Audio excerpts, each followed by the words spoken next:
بسم الله الرحمن الرحيم الحمد لله رب العالمين والعاقبة للمتقين والصلاة والسلام على خير خلقه سيدنا وسندنا وحبيبنا وخليلنا محمد صلى الله تبارك وتعالى عليه وعلى آله وأصحابه أجمعين أما بعد.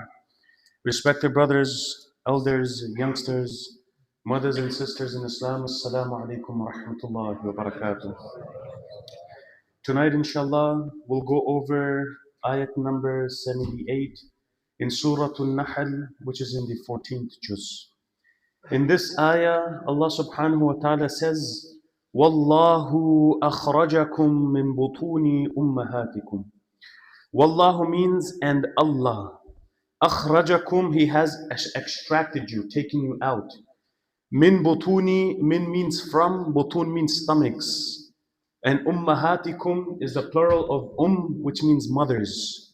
So Allah has brought you forward, extracted you, taken you out from the stomachs or from the wombs of your mothers. So Allah is telling us, go back to your origin. Go back to your beginning.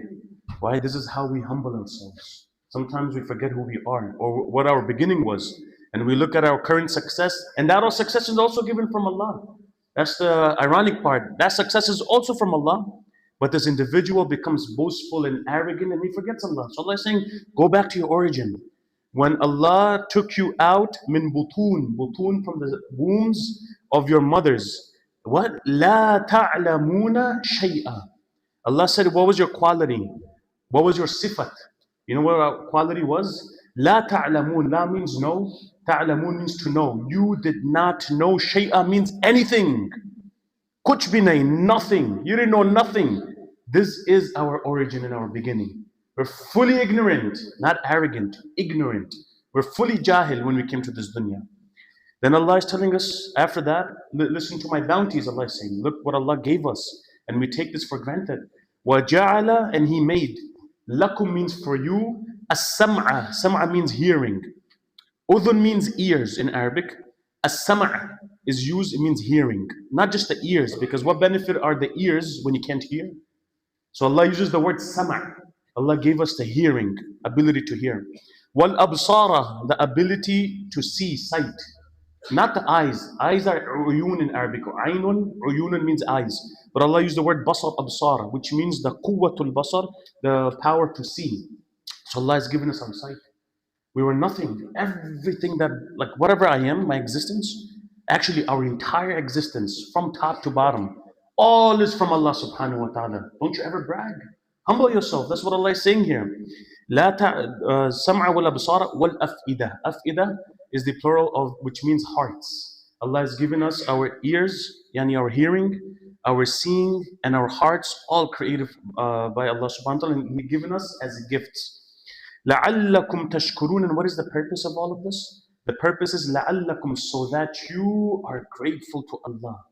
How are you grateful to Allah? By using these tools that Allah has given you.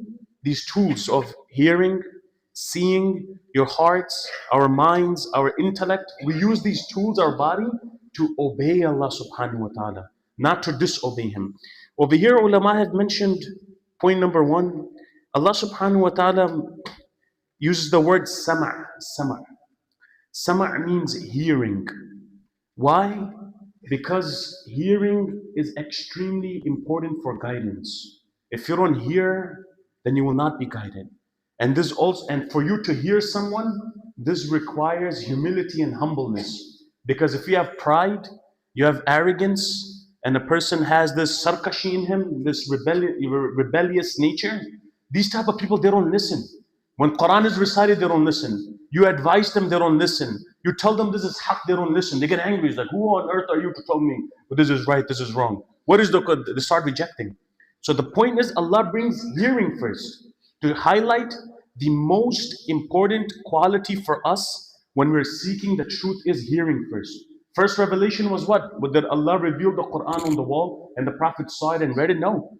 Prophet, Allah subhanahu wa ta'ala said, read. Angel Jibreel, read. And the Prophet was supposed to listen and repeat. In the month of Ramadan, Taraweeh, we listen. The Quran, we listen. To khutbahs, we listen.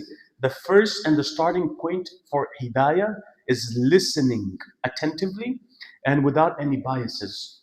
Second point, the ulama have mentioned, if you look at the word sama', absar, afida, hearing, seeing, and hearts.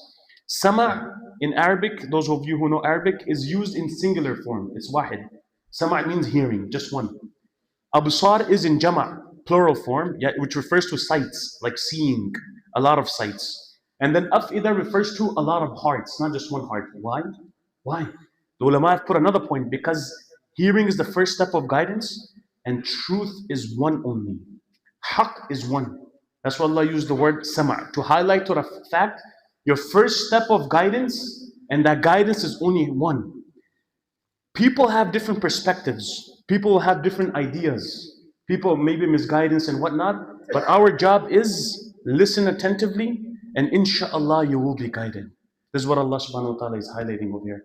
And then the purpose of the entire ayat, Allah ends off, لَعَلَّكُمْ تَشْكُرُونَ, so that you are grateful to Allah subhanahu wa ta'ala. Yani these bounties that Allah has given me and you, our hearts, our eyes, our limbs, our bodies, we use these tools to get closer to Allah. We use these tools to draw even more closer to Allah, not to go further away from Allah subhanahu wa ta'ala. So that's the message for us. And for us to do that, we have to remain humble, and we have to be grateful to Allah subhanahu wa ta'ala. May Allah give us tawfiq to understand this. May Allah give us tawfiq to implement this ayat in our lives. Jazakumullah khairan. Brother Mujahid.